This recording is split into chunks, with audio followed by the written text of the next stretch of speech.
جس درخت میں کانٹے ہوتے ہیں، جس درخت کے پھل میں کیڑے پڑنے لگتے ہیں، تو انسان اسے اپنے گھر کی بات تو دور ہے، اس کے پاس سے گزرنا پسند نہیں کرتا۔ تو جب بھی بولیں میٹھے الفاظ بولیں، اخلاق اچھا رکھیں۔ ہمارے نبی صلی اللہ تعالیٰ علیہ وسلم کا اخلاقی معیار سب سے بلند تھا، جس کی گواہی قرآن نے ان الفاظ میں دی، وَإِنَّكَ لَعَلَىٰ خُلُقٍ عَظِيمٍ۔ اے میرے محبوب، آپ اخلاق کے سب سے اونچے مقام پر فائز ہیں، سب سے اعلیٰ مقام پر فائز ہیں۔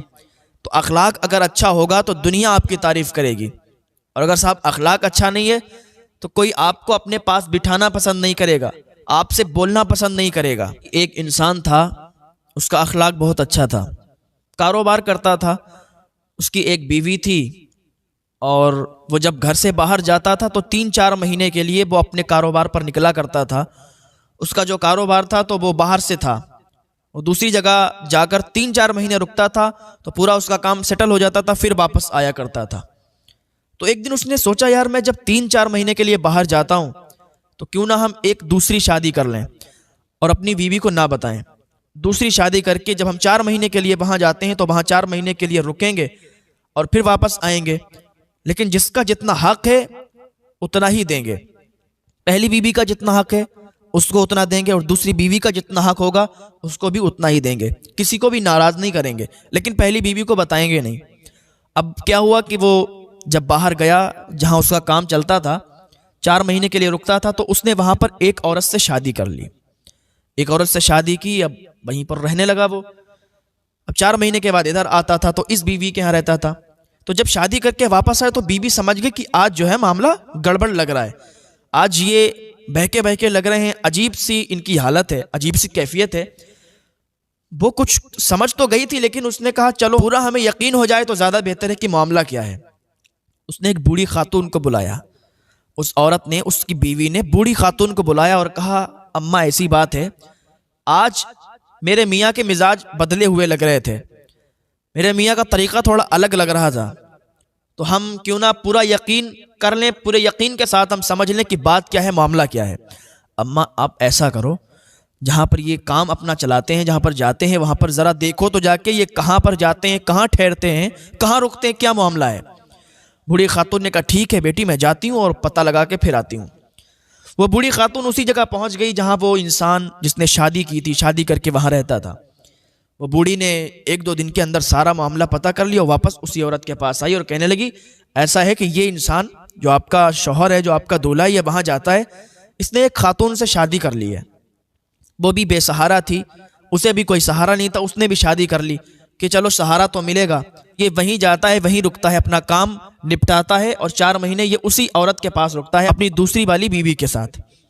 تو اسے اس خاتون کو پتہ چلا تو دل پر تو بہت لگی اور اسے تکلیف بھی بہت ہوئی، لیکن اس نے اپنے شوہر سے نہیں کہا۔ سوچا چلو یار کوئی بات نہیں، ہمارے حق تو ادا ہو رہے ہیں، اور پھر شریعت بھی اجازت دیتی ہے کہ 4 شادیاں جائز ہیں، تو اس نے اگر دوسری کر لی ہے تو نہ اس کو پریشان کرتا ہے نہ ہم کو پریشان کرتا ہے، تو کوئی بات نہیں ہے۔ اس نے کسی کو بھی نہیں بتایا، اپنے شوہر کو بھی نہیں بتایا، حالانکہ اس کو معلوم چل گیا تھا۔ کچھ دنوں کے بعد کیا ہوا کہ اس کا شوہر انتقال کر گیا، اس کے شوہر کا انتقال ہو گیا۔ اب لوگوں نے اس کا کفن دفن کیا، اب اس کا جو مال تھا، جو پیسے تھے، تو لوگوں نے سوچا کہ ان پیسوں کو بانٹ دیا جائے۔ اب لوگوں کو تو معلوم نہیں تھا کہ اس کی ایک بیوی ہے، لوگ تو سمجھتے تھے ایک ہی بیوی ہے، لیکن اس کی بیوی جانتی تھی کہ وہ 2 ہیں، یعنی ایک وہ ہے اور ایک اس کے علاوہ اور بیوی ہے جو دوسری جگہ رہتی ہے۔ لوگوں نے جب مال تقسیم کیا تو 4 بوریاں دینار کی، اتنے دینار تھے کہ 4 بوریوں میں بھر گئے، 4 بوریاں دینار کی اس کی بیوی کو دے دیں۔ اس کی بیوی نے رکھ لی۔ اس کی بیوی نے اسی بوڑھی خاتون کو بلایا جو دیکھنے گئی تھی، کہا اماں ایسی بات ہے، لوگ نہیں جانتے کہ ان کی 2 بیویاں تھیں، لیکن میں جانتی ہوں اور آپ جانتی ہیں، تو میں یہ چاہتی ہوں یہ جو 2 بوریاں ہیں ان میں سے 1 بوری میں لے لیتی ہوں اور 1 بوری دینار کی آپ ان کے پاس لے جاؤ جو ان کی دوسری بیوی ہے۔ تو اس بوڑھی خاتون نے کہا ٹھیک ہے، میں ابھی پہنچوا دیتی ہوں۔ بوڑھی خاتون نے وہ بوری لی، مزدور کیے اور وہ بوری لدوا کر اسی عورت کے گھر پہنچے جو دوسری والی بیوی تھی۔ بوڑھی خاتون نے دروازہ کھٹکھٹایا، اندر سے عورت نکل کے آئی، تو سارا واقعہ بتایا کہ تم اس کی دوسری بیوی ہو، اس کی پہلی بیوی نے تمہارے لیے مال بھیجا ہے، اس کا تو انتقال ہو گیا، جب انتقال کی خبر اس نے سنی تو بہت زار و قطار رونے لگی، کافی روئی. پھر جب شانت ہوئی، جب بیٹھی تو کہنے لگی اب بتاؤ کیا بات ہے. کہا 2 بوریاں تھیں اس کے مال کی، تو جب بٹوارا ہوا تو 1 بوری اس نے اپنے پاس رکھ لی ہے اور 1 بوری اس کی بیوی نے تمہیں بھیجی ہے، کیونکہ اس کی بیوی جانتی تھی کہ وہ دوسری عورت بھی ان کی ہے، ان کی دوسری بیوی بھی ہے.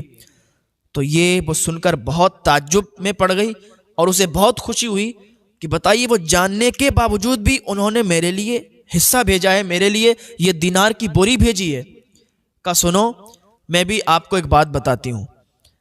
میرے جو شوہر تھے تو یہاں پر جب آئے تھے تو ہماری کچھ تلخ کلامی ہوئی تھی، تو اس کی وجہ سے ہم میں لڑائی جھگڑا ہوا تو انہوں نے مجھے طلاق دے دی تھی. اب ہم ان کی بیوی نہیں رہے، اگر ہم ان کی بیوی ہوتے تو یہ مال قبول کر لیتے. اب ہم ان کی بیوی نہیں رہے، اب یہ مال لے جاؤ اور اسی والی بیوی کو دے دو جا کے، یہ اسی کا حق ہے، یہ میرا حق نہیں ہے. تو بتانے کا مقصد یہ ہے کہ اخلاق کتنا اچھا ہے. پہلی والی بیوی کا اخلاق اور دوسری والی بیوی کا اخلاق دیکھو.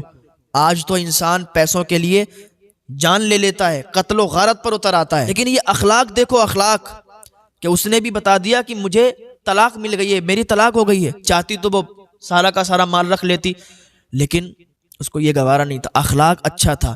تو اپنے اخلاق کو اگر اچھا بنائیں گے نا تو تمہاری دنیا بھی کامیاب ہوگی، تمہاری آخرت بھی کامیاب ہوگی. اگر انسان کے اندر اخلاق ہے، انسان اخلاق کا مالک ہے، تو ہر جگہ اس کی کامیابی ہے. کہیں بھی چلا جائے اس سے ہر انسان بات چیت کرنا پسند کرے گا. لیکن جس کا اخلاق اچھا نہیں ہے تو اس کو کوئی بھی اپنے پاس نہیں بٹھاتا ہے، کوئی بھی اس سے بات کرنا پسند نہیں کرتا ہے. حضرت انس فرماتے ہیں کہ حضور صلی اللہ تعالی علیہ وسلم کا ایسا اخلاق تھا کہ آپ کے پاس اگر کوئی جانی دشمن بھی آتا تھا وہ بھی آپ کا دیوانہ ہو جایا کرتا تھا، آپ کے قدموں پر جان نچھاور کرنے کو اس کا دل چاہتا تھا. تو اخلاق ایسا پیدا کریں کہ دنیا آپ کی دیوانی ہو جائے. ایسے مت بنے کہ ہر انسان آپ سے بغض کرنے لگے، ہر انسان آپ سے جلنے لگے، ہر انسان آپ سے علیحدہ ہونے لگے، الگ ہونے لگے. اخلاق ایسا رکھیں کہ ہر انسان آپ سے محبت کرنے لگے. بہت سے لوگوں کو آپ نے کہتے ہوئے سنا ہوگا کہ آج میری اس سے ملاقات ہوئی تھی، میں نے ایسا پھٹکارا، ایسا اسے جواب دیا کہ کبھی پھر ہمارے سامنے نہیں آئے گا، کبھی بھی ہم سے بات کرنا پسند نہیں کرے گا. عقل درست ہو گئی اس کی، ٹھکانے لگا دیا میں نے اسے. اس طریقے سے بات کرتے ہوئے لوگوں کو آپ نے سنا ہوگا.